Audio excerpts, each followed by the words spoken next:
In the players category of the Field Hockey Canada Hall of Fame, Field Hockey Canada is proud to induct Ken Pereira, a field hockey icon. When I say Ken Pereira, Field Hockey Canada Hall of Famer, how does that make you feel? Yeah, I love that guy. Love him. Hey, Kenny, what a ride we had, buddy. Super proud of you. Proud of us. So many moments, so many victories, so many losses, but overall just the best of times together for 20 plus years. I'm proud of you, man. Pereira is the most capped Canadian at 410 international caps and has played on every big stage. Kenny, you were not only an outstanding hockey player, but also a fantastic ambassador for Canada and the Canadian hockey community. Congratulations on this fully deserved induction in the Hall of Fame. Pereira grew up in Toronto, initially playing ice hockey and soccer, but was curious about field hockey since his brother and his cousin got involved. To be honest, I didn't love it because I thought it was a little slow on grass. And coming from ice hockey, I'm like, oh man, there's all these whistles, all these rules. So I didn't love it right away. And then I think our first national championships when I played for Ontario was U18. I just basically picked up a stick when I was 16 years old, and it was played on turf. And I was like, okay, this is fast. This is more like it. This is something I would probably enjoy doing. The rest was history, as Pereira would continue to play on the club level before making the national team at 21 years old. I think my first camp was 1994, so I would have been 21. It was a slow start for me because I started so late.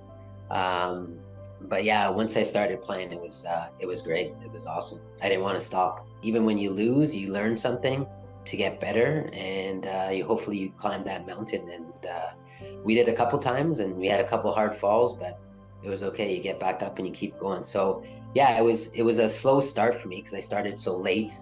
But yeah, once I started playing, it was great. It was awesome. I didn't want to stop. Pereira stayed true to his philosophy, as after the national team lost in the finals of the 95 Pan American Games, he scored the gold medal winning goal in the 1999 Pan Am. It was late in the first half, and then I just happened to be in the right spot at the right time. I was standing on the far post as the right winger. The ball came bouncing across, and I literally just tapped it in. And I don't even know if it hit the backboard. It might have just fallen and stopped over the goal line, but as it got over the goal line, I just went nuts. Pereira's goal sent the team to its first Olympic Games in 12 years. And I just remember every morning a teammate running in and just opening the door at 9, 10, 11 a.m. just going, guys, we're going to Sydney, we're going to the Olympics. And every morning you'd wake up and you're like, oh my God, we qualified. We are going to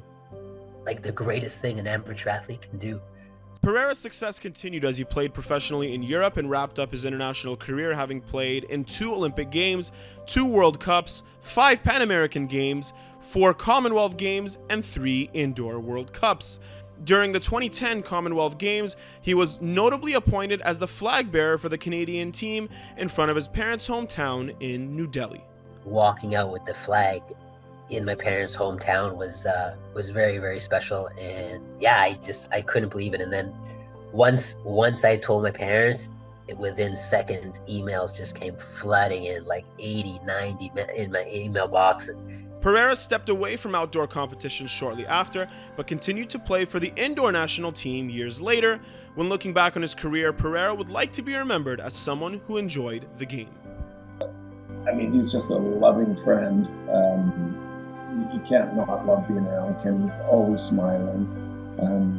Just a really awesome all-around individual, and everyone just gets such a good feeling around Ken Pereira as a teammate, as a friend, and now he's a father of 2 and 2 little beauties. And didn't matter if it was just an exhibition game or a warm-up game, or whether it was a big, massive pressure game. He always showed up to play, and he was always just having fun when he played. That's what I would like to be remembered as, a guy that had fun when he played and always was smiling.